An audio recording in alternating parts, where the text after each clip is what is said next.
नमस्कार। आइए आज हम बात करते हैं ज्योतिष का जो बड़ा महत्वपूर्ण ग्रह है, जिसको हम मंगल कहते हैं, अंग्रेजी मार्स कहते हैं, भौम भी कहते हैं, भूसुत पृथ्वी पुत्र भी कहते हैं, अंगारक कहते हैं। तमाम नामों से उसको संबोधित किया जाता है। जीवन में इसका बड़ा महत्वपूर्ण रोल है। ज्योतिष के दृष्टिकोण से देखा जाए तो ये बहुत ही इतना इम्पॉर्टेंट ग्रह है कि शायद इसके बिना ज्योतिष अधूरा कहा जाएगा। जब हमारे राशियों की शुरुआत होती है तो जो पहली राशि, इसको मेष कहते हैं, उसका स्वयं मालिक मंगल ही तो होता है। अपने नित्य के जीवन में जो सामाजिक या व्यवहारिक जीवन हमारा है, उसमें हम इसका कितना प्रयोग करते हैं। जब कहीं मिलते हैं, किसी से मुलाकात होती है, हम पूछते क्यों भाई कुशल मंगल तो है। अगला कहता है जी हाँ, आपकी कृपा से मंगलमय है। हम जब ब्लेस करते हैं, शुभकामना देते तो कहते हैं ना, आपका जीवन मंगलमय हो, आपकी यात्रा मंगलमय हो। जब कुछ आयोजन करते हैं, कोई मांगलिक कार्य करते हैं, तो हम भी कहते हैं कि भाई मेरा एक मांगलिक कार्य है, एक मांगलिक आयोजन है, उसमें आप सादर आमंत्रित हैं। कहने का तात्पर्य यह है कि जहाँ जहाँ शुभता का विषय है, सुरक्षा का विषय है, संतुलन का विषय है, या स्वच्छ या स्वस्थ अनुशासन का विषय है, वहाँ मंगल हमारा सबसे महत्वपूर्ण ग्रह है। ये मंगल नाम का जो ग्रह है वो वर्तमान के दिनों में बड़ा कमज़ोर चल रहा है। इससे 21 अक्टूबर 2024 से ये मंगल अपनी सबसे कमज़ोर राशि को कर्क कहते हैं, उस राशि में ये विचरण कर रहा है। कर्क में मंगल कमज़ोर क्यों होता है, जानना होगा। मंगल एक ठोस ग्रह है। कर्क माने एक पानी वाली राशि, वार्षिक राशि कहते हैं कर्क को। और पानी भी कहता है बहता हुआ पानी। पानी की 3 राशियाँ होती हैं, इसको जलीय कहते हैं ना, कर्क, वृश्चिक और मीन। कर्क जल है, बहता हुआ पानी है। वृश्चिक स्थिर जल है, जो विजाक कहते हैं, और मीन तो स्वाभाविक है। तो कर्क में मंगल बड़ा कमजोर होता है, और उसी कर्क में मंगल आ चुका है और रेट टू ग्रेड भी, वक्री भी चल रहा है। अतः उसके अंश दिन पर दिन कमजोर होते जा रहे हैं। जो हम नए वर्ष की ओर हम लोग प्रवेश कर रहे हैं, उन प्रवेश के दौरान में, प्रवेश के क्षणों में देखा जाए तो मंगल का अत्यंत कमजोर है। जैसे जनवरी का महीना आएगा, जनवरी के फर्स्ट एक वीक के प्रथम सप्ताह के अंत तक हम लोग पहुंचेंगे, तो मंगल काफी कमजोर हो चुका होगा। इसके कमजोर होता क्या है, मैंने कहा ना कि हमारे सामाजिक अनुशासन, समन्वय, संतुलन का प्रमुख ग्रह है। मैंने कहा जीवन की रक्षा का प्रमुख आधार ग्रह है ये।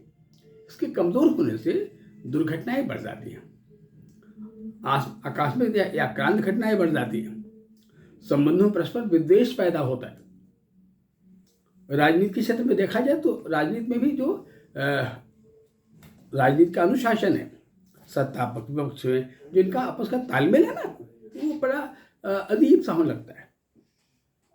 लगता है कि सब एक दूसरे के बड़े क्रूर विरोधी होते चले जा रहे हैं। तो ये राजनीति अशांति पैदा करता है, सामाजिक जीवन में बड़ा उथल पुथल पैदा करता है, पारिवारिक जीवन को कलहपूर्ण बनाता है, या संबंधों के बीच प्रेम विग्रह पैदा करता है। जैसे लगता है जिन संबंधों से बड़ी आत्मीयता होनी चाहिए, उस आत्मीयता में बड़ी ईर्ष्या पैदा हो रही, बड़ी विषमताएं पैदा हो रही, भाई भाई का दुश्मन होता चला जा रहा, पति पत्नी में ऐसा विद्वेष हो गया कि लगता है वो मुकदमे में चले गए, बड़े विरोध में चले गए। स्वास्थ्य के दृष्टिकोण से देखा जाए तो बड़ा ही महत्वपूर्ण है ये हमारे बॉडी के, हमारे शरीर का इम्यून, हमारे शरीर की प्रतिरोधक क्षमता है, उसका प्रमुख संचालक यही तो है। अब इसके कमजोर होने पर शरीर के सुरक्षा तंत्र भी कमजोर हो जाते हैं।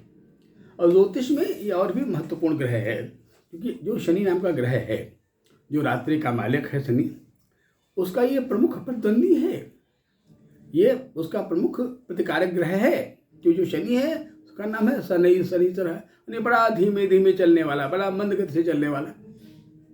अगर मंगल का अपोनेंट न मिले, मंगल की प्रतिक्रिया न मिले, मंगल का रिएक्शन न मिले, तो शनि गति में चाल ही ना आवे।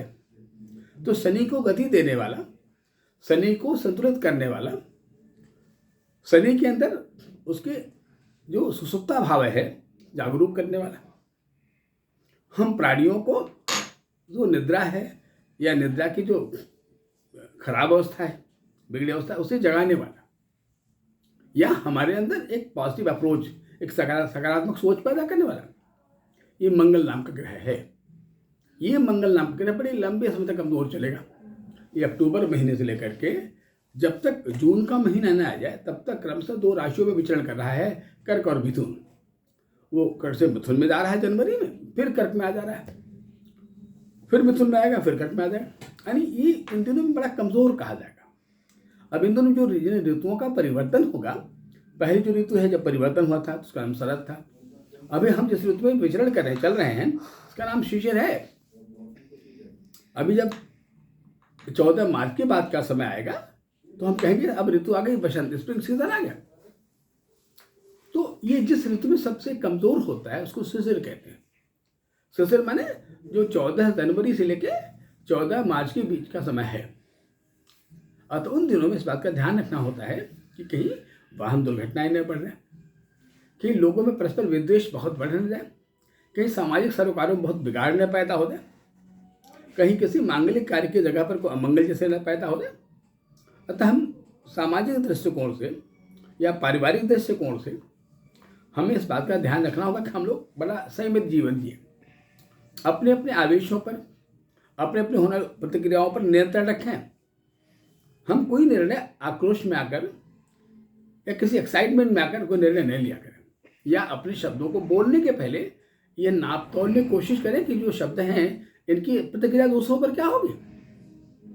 कभी कभी तो बातों बातों में संबंधों में बड़ा बिखराव पैदा हो जाता है। हमें ध्यान रखना होगा कि हमारे जीवन में विकास का जो पहला प्रमुख कड़ी है, प्रमुख है, फाउंडेशन है, उसे व्यक्तित्व कहते हैं।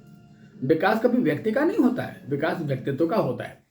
और व्यक्तित्व में जो उसका व्यवहारिक व्यक्तित्व है उसे भाषा कहते हैं। भाषा का बड़ा अहम रोल होता है। तो हम सभी लोग मंगल की कमजोर अवस्था में अपने भाषा को संयमित रखें, संबंधों को दरार न पैदा होने पाए, अतः जागरूक रहें संबंधों को लेकर, अपने अपने पक्षों का ध्यान रखें और कोशिश करें कि अपने मृदुभाषी व्यवहार से, अपनी व्यवहार कुशलता से, अपनी उदारता से संबंधों को और स्वस्थ बनाने में जोड़ने की चेष्टा करें।